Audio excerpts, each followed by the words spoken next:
By election को जदि टिके पाखरु देखिबे आपन को लागिबो कि वास्तव रे चालीच कोन आ यहाँ ही वास्तव स्थिति जो राजनीतिक दल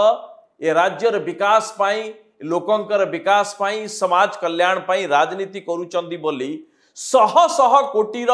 इलेक्ट्रल बॉन्ड र चांदा उठाउचंदी जे कौन पाई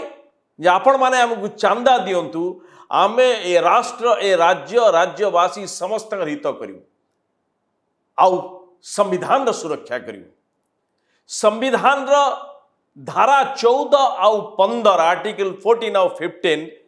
जे इक्वालिटी बिफोर लॉ आउ प्रोविजन ऑफ डिस्क्रिमिनेशन कथा कहूची ए भारत रो संविधान कहला कि जेंडर उपरे बा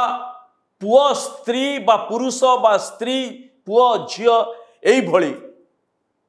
ए भेदभाव रे कोनोसी कार्य करा जीव नाही बा या को बढ़ावा दिया जीव नाही। प्रभाती परिडा उपमुख्यमंत्री भारतीय जनता पार्टी रो एबे आगो धाड़ी रो ये नारी नेत्री और निर्वाचन जीतिबा पाई ए जो डायलॉग आपण सुनुथले